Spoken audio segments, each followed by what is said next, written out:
ومن آياته أن خلق لكم اعوذ باللہ من الشیطان الرجیم، بسم اللہ الرحمن الرحیم، نحمدہ و نصلی علی رسولہ الکریم۔ والدین خصوصاً ماں کا احوال، ماں کے بارے میں یہ بیان ہے۔ اللہ کریم نے دنیا میں ماں کو ایک نعمت غیر مترکبہ بنایا ہے۔ انسان تو ایک ذی شعور مخلوق ہے، اس کا تو ذکر ہی کیا۔ ماں تو جانوروں یا کیڑے مکوڑوں کی بھی ہو تو وہ بھی اپنی اولاد کا بہت زیادہ خیال رکھتی ہے، ان کو بچانے اور ان کی حفاظت کرتے ہوئے اپنی جان تک قربان کر دیتی ہے۔ اپنی اولاد کو بچانے کے لیے اپنے سے کئی گنا بڑے دشمن سے ٹکرا جاتی ہے۔ ماں کا کوئی نعم البدل نہیں ہو سکتا، اس لیے اسلام میں ماں کا درجہ باپ سے زیادہ ہے۔ قانون قدرت کے مطابق ماں اور بچے کا تعلق کیا بنتا ہے؟ یعنی قدرت کے قانون کے مطابق ماں اور بچے کا تعلق۔ سورۃ الزمر آیت نمبر 6، اس کا ترجمہ ہے: پیدا کرتا چلا جاتا ہے وہ تمہیں تمہاری ماں کے پیٹوں میں، ایک شکل کے بعد دوسری شکل میں، 3 تاریک پردوں میں۔ یہ ہے اللہ جو تمہارا رب ہے، بادشاہی اسی کی ہے، اس کے سوا کوئی معبود نہیں۔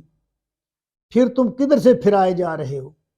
ماں کے پیٹ میں بچہ کئی مدارج تشکیل میں سے گزرتا ہے۔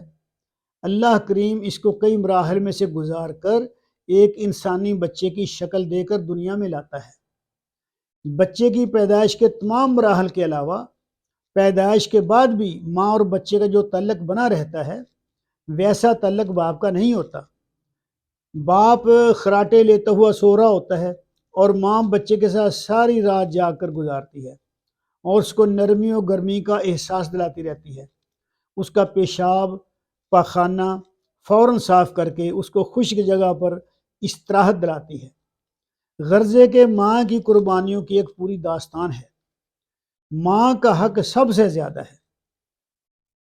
حضرت ابو ہریرہ روایت کرتے ہیں کہ ایک شخص رسول اللہ کے پاس آیا اور پوچھا: یا رسول اللہ، سب سے زیادہ کس کا حق ہے کہ میں اس کے ساتھ سلوک کروں؟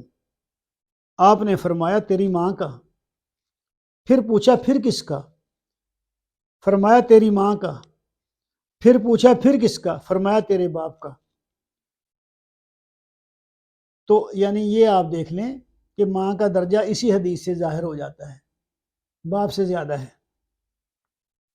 ماں کافرہ بھی ہو تو اس سے اچھا سلوک کرو، یعنی ماں اگر کافرہ ہو تو پھر بھی بچوں کو چاہیے کہ اس سے اچھا سلوک کریں۔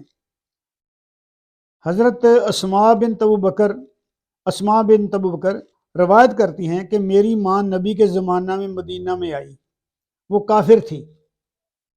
میں نے نبی سے پوچھا کہ کیا میں اس کے ساتھ سلوک کروں؟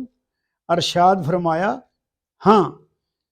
ابن عینیہ کہتے ہیں اس موقع پر یہ آیت نازل ہوئی: اللہ تعالیٰ سلوک کرنے سے منع نہیں کرتا جو دین کے بارے میں تم سے نہیں لڑے، یعنی جو دین کے بارے میں تمہارے ساتھ جنہوں نے لڑائی نہیں کی اپنے گھروں میں بیٹھے رہے تو ان کے ساتھ سلوک کرنے سے اللہ تمہیں منع نہیں کرتا۔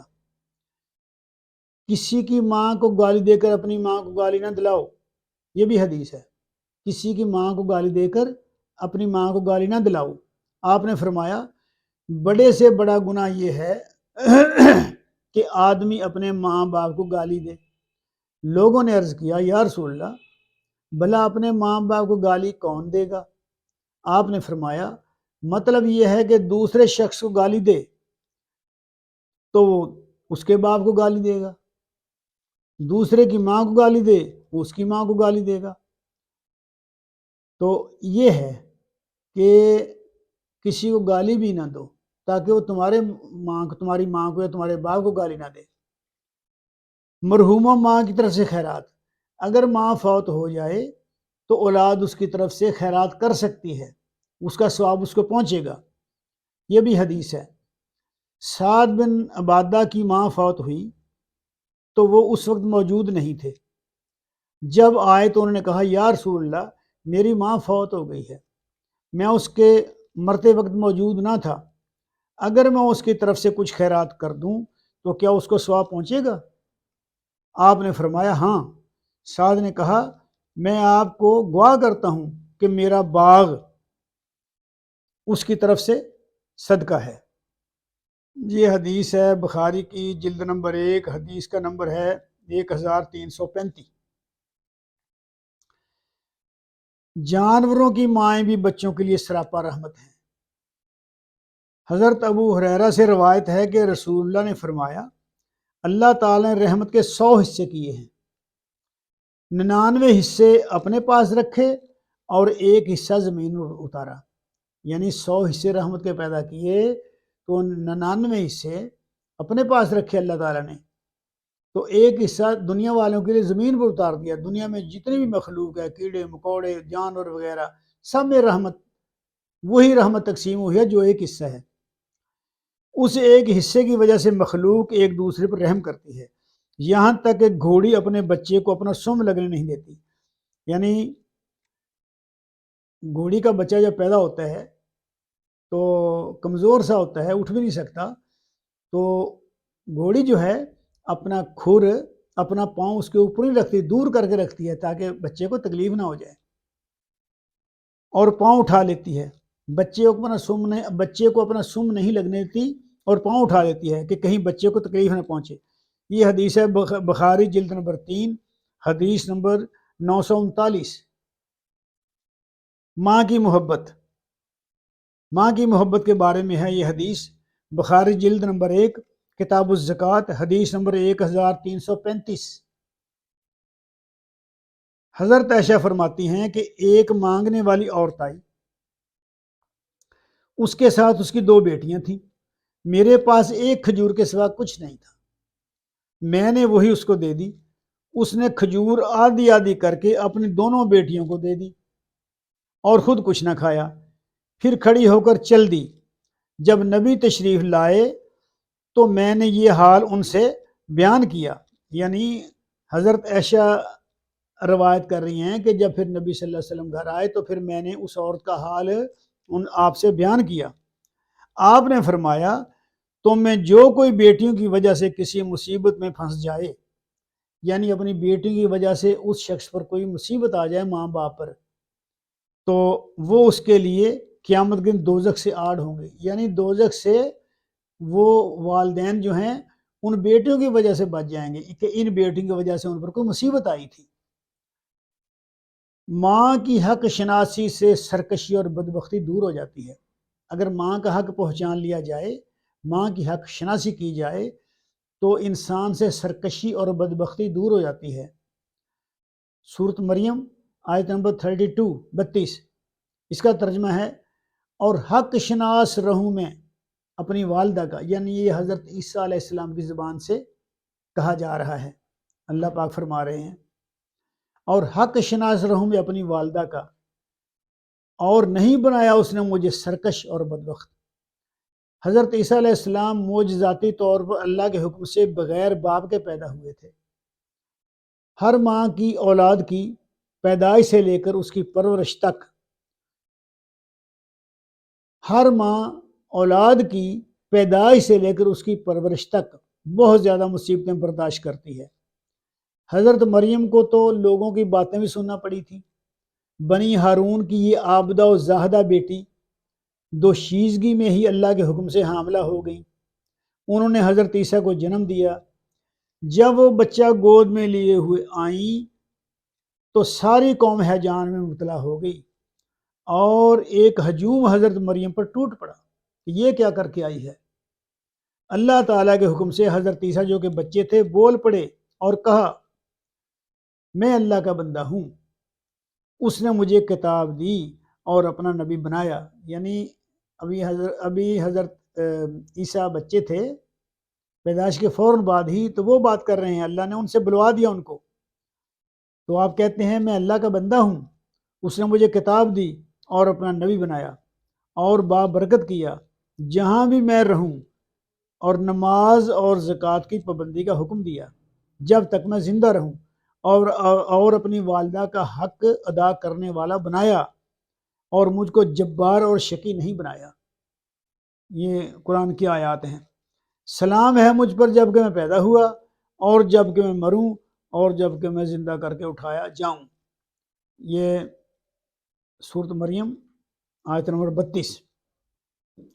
والدین کے لیے، ماں باپ کے لیے وارننگ۔ ماں باپ کے لیے وارننگ کیا ہے؟